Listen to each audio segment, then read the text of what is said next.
존경하는 국민 여러분, 그리고 해외 동포 여러분, 저는 광화문 운동을 주동하는 국민혁명의장으로서 지금 이 시대에 대한 책임감을 제가 막중하게 느끼고 있습니다. 지금 건국 후에 가장 지금 혼란한 시기를 맞이한 것 같습니다. 그동안 우리 대한민국은 여러 가지의 고비를 넘어왔습니다. 첫째는 해방 후에 이승만 대통령과 남로당의 총수 박헌영과의 그 싸움에서 만약에 이승만이가 졌다면 우리는 지금 대한민국에서 태어나지도 못했고 북한에서 태어날 수밖에 없었습니다. 그러나 이승만 세력은 13% 그리고 18%밖에 되지 않았고 남로당의 세력은 박헌영의 세력은 78%였습니다. 이것을 송진우와 김성수와 합해서 이것을 엎어서 대한민국의 건국이 완성되었고, 두 번째 위기는 6.25입니다. 6.25. 북한이 남침을 했습니다. 무력으로. 그러나 결국 그것은 미군이 일주일 안에 한국에 재투입함으로 북한도 실패를 했습니다. 그 후에 이승만 대통령이 하야하자 이제 4.19 혁명이 일어났습니다. 그때의 박정희 소장이 볼 때에 반드시 북한이 다시 남침할 것을 두려워하여 박정희 소장이 5.16 혁명으로 나가지 아니할 수 없었습니다. 그래서 큰 두 인물을 보면 오늘 대한민국이 세계 제경제 6위, 군사력 제6위 이렇게 된 것은 여러 사람들의 많은 공로가 있었고 또 기업가들의 수고도 있었지만은 이승만과 박정희입니다. 그 두 인물이 없었으면 우리는 대한민국에서 태어날 수도 없었습니다. 북한에서 태어났을 것입니다. 그러나 더 지금 큰 위기가 건국 후에 온 것은 윤석열 대통령께서 계엄령을 선포를 했습니다.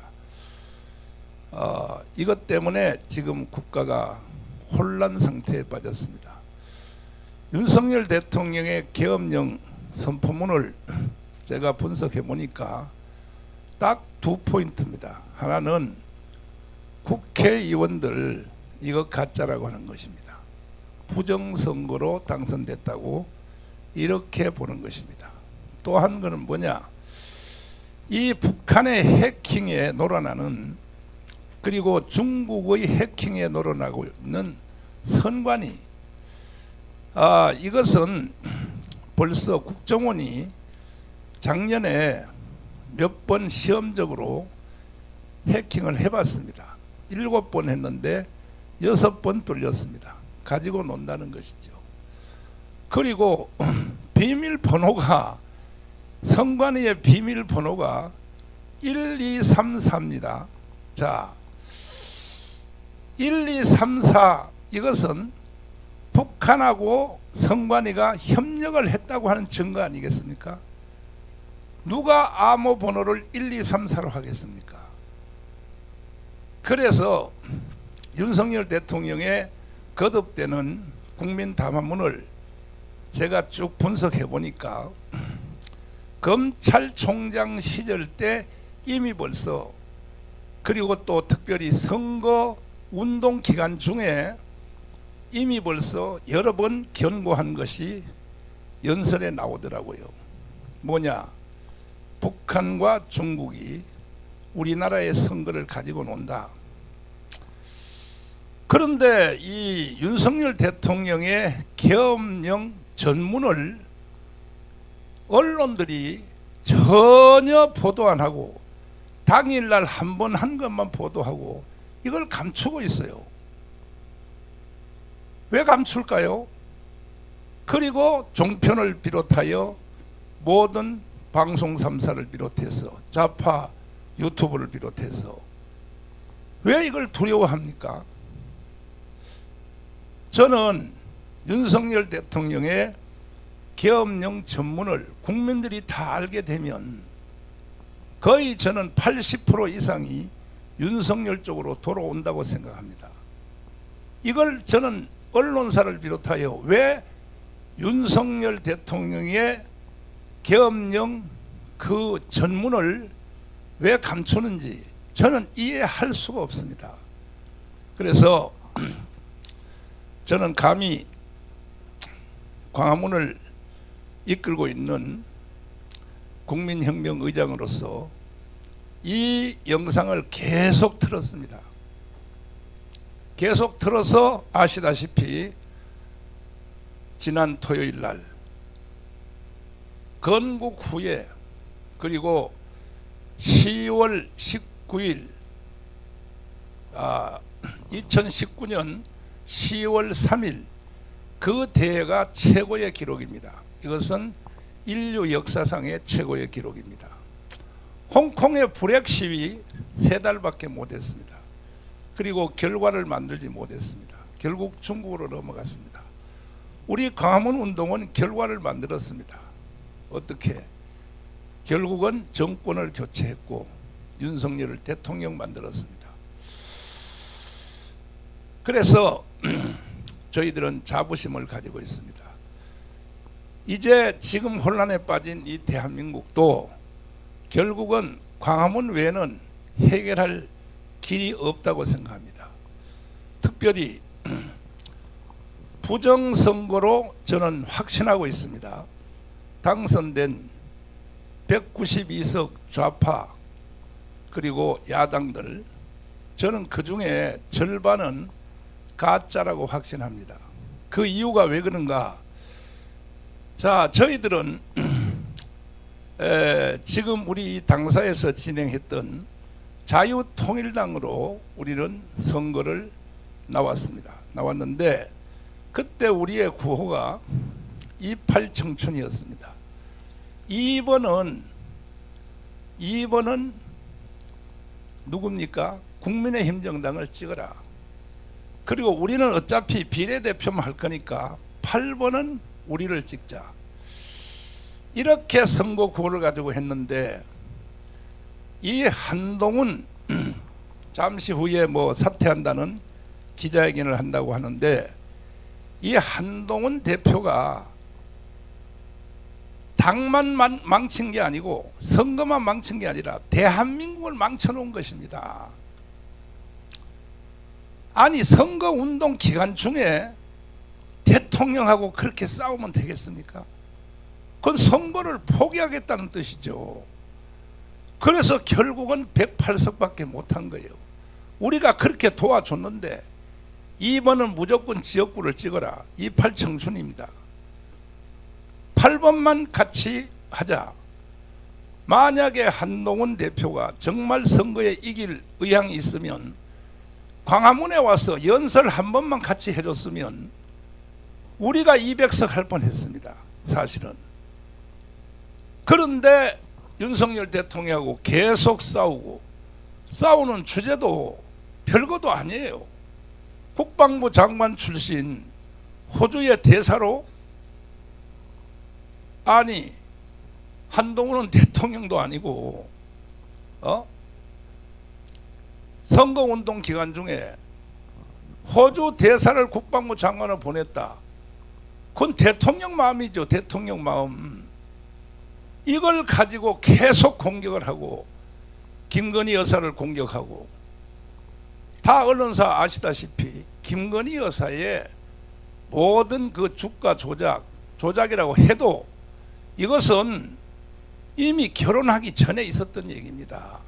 그러면 우리가 전 세계 선거를 통해서 봐도 선거를 통하여 대통령이 당선되면 그 앞에 했던 행위는 국민들이 다 용서한다는 이러한 기정사실이 들어가 있기 때문에 미국에 보십시오. 트럼프가 당선됐죠. 당선되니까 보십시오. 당선되는 즉시 트럼프가 혐의가 많이 있지 않습니까? 스스로 검찰이 다 포기하지 않습니까? 왜? 국민들이 선택했기 때문에 트럼프 혐의를 다 검사들이 포기를 했습니다. 뿐 아니고 바이든도 자기 아들에 대한 혐의를 스스로 셀프 전부 다 취소했습니다. 왜? 대통령이 되면 국민들이 절대 지지로 뽑았기 때문에 그 앞에 행위는. 근데 대한민국은 어떻습니까? 결혼 전에 있었던 김건희 여사 계속 공격합니다. 언론사도 똑같습니다. 그래서 대한민국 수준은 아직 일본과 미국 따라가려면 50년 넘어야 됩니다. 50년. 그러나 결론적으로 말씀을 드리면 결국은 이것은 해결할 길이 없기 때문에 국민혁명으로 우리는 대처할 것입니다. 국민혁명은 헌법이 보장된 대로 4.19는 학생들이 혁명을 주도했습니다. 또 5.16은 군인들이 혁명을 주도했습니다. 그러나 4.19와 5.16 혁명을 주도했던 사람들이 헌법적으로 처벌한 거 봤습니까? 없습니다. 오히려 헌법 전문에 격려하고 있습니다. 4.19 정신으로 이어받아 헌법이 명령하고 있습니다. 윤석열 대통령은 법률가이기 때문에 언론사들과 무제한 또 주제와 관계없이 토론한 적이 있습니다. 그때에 어떤 기자가 물었을 때에 국가의 최고의 권위는 헌법이다. 그러나 헌법 위에 권위가 하나 있다. 뭐냐? 국민 저항권이라고 이렇게 대통령이 말씀을 했습니다. 그래서 저는 윤석열 대통령을 존경하고 이번에 계엄령 선포한 것은 정당했고, 왜 그러냐? 가짜 국회의원들이 계속하여 태클을 걸고 인사를 탄핵하고, 그건 딱 주범이 하나입니다. 이재명입니다. 이재명. 가짜 국회의원들이. 이래서 우리 광화문은 절대로 좌시할 수가 없고 4.19, 5.16에 이어가는 우리 혁명은 이미 완성을 했습니다. 지난 토요일부로 모인 숫자 보셨죠? 인류 역사상 이런 예가 없었어요.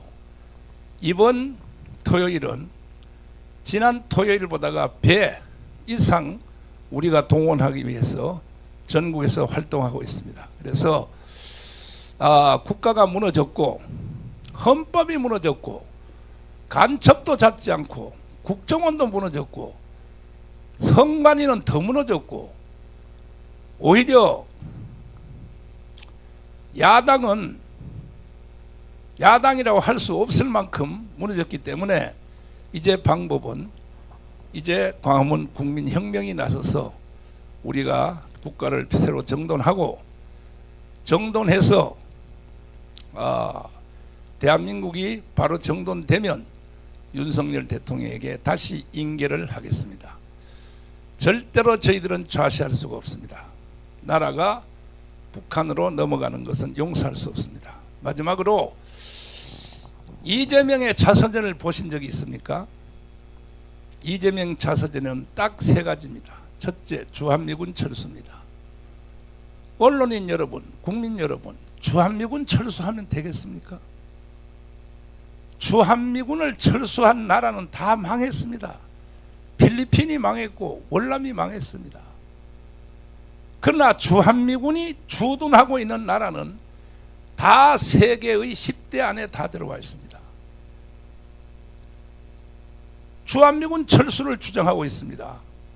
누가요? 이재명 씨가. 두 번째, 연방제 통일입니다. 이것은 위헌입니다. 김대중, 노무현, 문재인 3대 대통령이 평양 가서 연방제 통일을 사인했어요. 연방제, 고려 연방제는 61년도에 김일성이가 주장한 겁니다. 그걸 왜 사인하나요? 이것은 북한의 나라를 넘기겠다고 하는 것이고, 지금도 더불어민주당의 정강정책의 제6번에 보면 연방제 통일로 나와 있습니다. 이거는 위헌정당입니다. 위헌정당. 헌법을 위반한 있을 수 없는 정당이죠. 그래서 더불어민주당은 해산돼야 됩니다. 왜? 위헌이기 때문에. 연방제 통일은요, 대한민국 헌법이 명령하는 전문은 자유민주주의, 시장 경제의 질서 하에서의 통일을 명령하는 것입니다. 대한민국 헌법은 이렇게 되어 있습니다. 어디 연방제 통일이 어디 있나요? 그래서 우리는 근본 토요일 날, 지난 토요일보다가 최소한 배 이상을 동원하여 우리가 국가를 바로 세우고, 그리고 지금 윤석열 대통령을 체포한다, 또 기소했다, 우리는 좌시할 수 없습니다. 윤석열 대통령을 지켜낼 것이고, 헌법재판소에 판결받을 필요도 없습니다. 우리 광화문이 국민혁명으로 대처하여 반드시 윤석열 대통령을 지켜내고 대한민국을 지켜내고, 그리하여 헌법 위에의 권위를 가지고 있는, 저는 헌법학자 제1호 김학성 교수님을 제가 모시고 있습니다. 왜? 제 연약한 부분을 보충하기 위하여. 또 작정톤 제1호 황준성 장군님을 저는 옆에 모시고 있습니다. 왜? 내 연약한 부분을 보충하기 위하여. 그래서 이번 광화문 혁명은 반드시 성공할 것이고, 이미 지난 토요일 날 완성이 된 것입니다. 그래서 이번에 선포식을 하려고 합니다. 해서 국가를 바로 세우고, 그리하여 윤석열 대통령을 보호하고, 그리고 정상화되면 단 한 달 후에라도 우리가 지금 정부가 무너졌기 때문에, 당도 무너졌기 때문에, 다 무너졌습니다. 대한민국이 모든 질서가 다 깨졌습니다. 그때 우리 광화문이 잠잠하고 있다면 우리도 직무유기가 되겠죠. 이상으로 제가 드릴 말씀을 다 드렸고, 우리 기자님들 중에서 혹시 저한테 질문할 말씀이 있으면 한번 해주시길 바랍니다. 네. 네.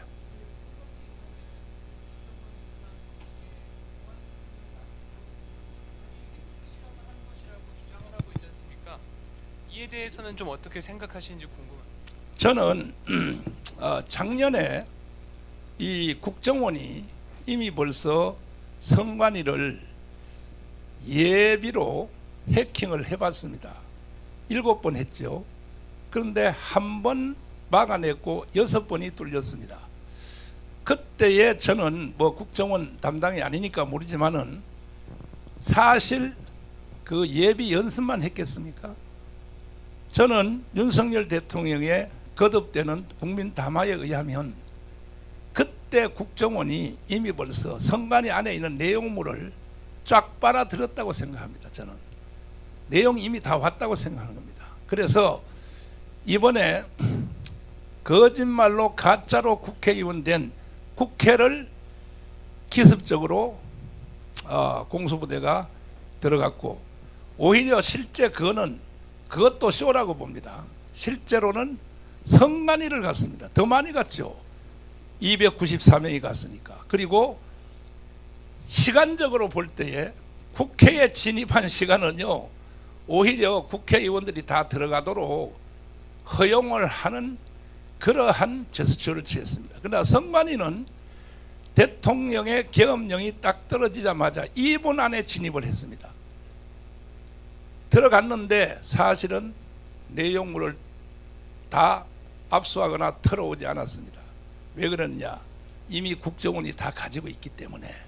그래서 이제 국정원이 이미 가지고 있는 이것을 공개만 하면 대한민국은 뒤집어질 것이라고 저는 개인적으로 이렇게 생각합니다. 자, 다음 질문 등록하시죠.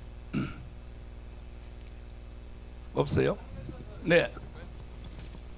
그 이번 계엄이 쇼고 사실은 중앙선거관리위원회를 털려고 했다고 주장을 하셨잖아요. 그렇습니다. 그 주장과 네. 부정선거 자체를 주장하시는 근거에 대해서 좀 말씀해 주시면 감사하겠습니다. 이 부정선거는 이 국정원이 벌써 북한과 중국이 계속 해킹한다는 것을 국정원은 이미 오래전에 알고 있었어요. 알고 있었고 윤석열 대통령의 검찰총장 시절 때도 이미 벌써 경고를 했고, 그리고 윤석열 대통령의 선거운동 기간 중에도 연설문 보십시오. 지역마다 다니면서 그때 이미 경고를 했습니다. 북한과 중국이 더 이상 장난치면 안 된다. 그리고 특별히 우리 자유통일당은, 자 보십시오. 우리가 전국 조직을 다 가지고 있습니다. 광화문에 모인, 어제 모인 모든 사람들이 우리 자유통일당의 다 당원들입니다. 그럼에도 불구하고 64만 표밖에 안 나왔어요. 우리 자유통일당이. 이걸 누가 인정하겠습니까? 그리고 더 확실한 것은 뭐냐? 빵표. 빵입니다. 빵. 빵표가 73곳입니다. 73곳. 아니, 광화문에 모인 사람들이 다 당원이라니까요. 그런데 빵표가 73곳. 그리고 한 표, 두 표, 세 표, 요까지 다 합치면 460곳이 이것이 완전히 부정선거로 드러나서, 그래도 우리가 그냥 무대뽀로 이건 부정선거다 할 수 없어서 일주일 동안을 우리는 전국 조직이 있으니까 벽에다가 벽보를 붙여놓고 스티커를 가지고 자유통일당을 찍은 사람들을 스티커를 붙여달라. 그래서 전국적으로 일주일 동안을 우리가 조사를 했어요. 했더니 우리 당원들이요, 진성당원, 돈 내는 당원 30만이 넘습니다. 일반 당원 150만이 넘습니다. 그 다음에 예비당원까지 합치면 350만입니다. 350만. 그런데 성만이가 발표하는 발표가, 그러나 나는 북한의 해킹 부대도 머리가 좀 돌이라고 생각해요. 머리가 돌이야. 왜? 64만 표로 발표했어요. 지금도 성관위에 떠 있습니다. 자유통일당은 64만 표라고. 이거는 완전히 사기입니다. 사기. 예. 또 다른 질문 있으시면 해주시길 바랍니다. 특별히 제가 금방 말씀드린 우리 MBC 기자님의 질문에 말씀드린 대로 빵표, 한 표, 두 표, 세 표가 이게 469입니다. 이걸 누가 인정하겠습니까? 그래서 이것을 저는 사실 윤석열 대통령하고 만난 적도 없고 뭐 통화한 적도 없습니다. 또 만나주지도 않고, 내가 할 수 있는 일은 뭐냐? 내 담당 사회수석을 불러서 우리는 항의할 수밖에 없어요. 왜 대통령이 왜 말이야 광화문에 대해서 우리 주장에 대해서 들어주지 않느냐? 그래서 우리가 USB를 다 만들고 해서 이거는 100% 부정선거다 하고 우리를 주장을 했고, 그러나 비서실장 선에서, 정진석 비서실장 선에서 다 카트가 돼서 대통령한테 전달이 안 되더라고요.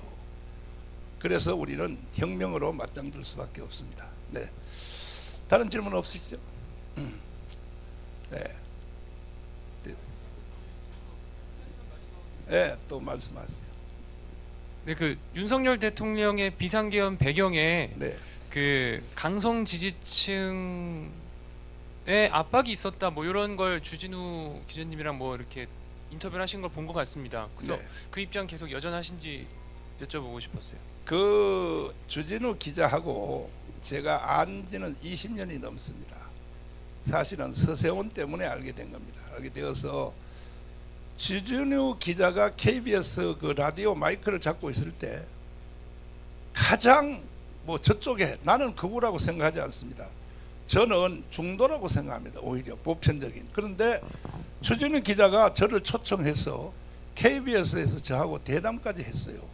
그 주진우 기자는 사람이 괜찮은 사람이야. 그런데 나하고 이제 전화로 통화하고 한 것을 편집해가지고 아마 그래서 제가 주진우 기자한테 이렇게 말했습니다. 그러지 말고 김어준 방송에 나를 좀 불러줘서 거기서 맞짱을 한번 떠보자고. 아니, 왜 나를 두려워하냐.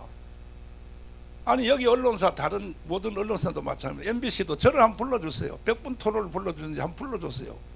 불러주면 내가 언제든지 갈 테니까. 예? 가서 거기서 한번 토론을 한번 해보자 이거죠. 그래서 언론사들이 왜 나를 기피하는지, 예? 왜 나를 자꾸 회피하는지 난 이해를 할 수가 없어요. 그래서 주진우 기자는 제가 통화한 것에 대해서 편집을 해서 했기 때문에 오해의 소지가 좀 있습니다. 제가 주진우 기자는 다시 또 정강훈 TV로 불러서 나하고 또 맞짱 토론을 다음 주에 또 다시 한번 하려고 합니다. 네. 다른 말씀 없으시죠? 네. 없으시면 이것으로 저의 말씀은 마치고 우리 사무총장님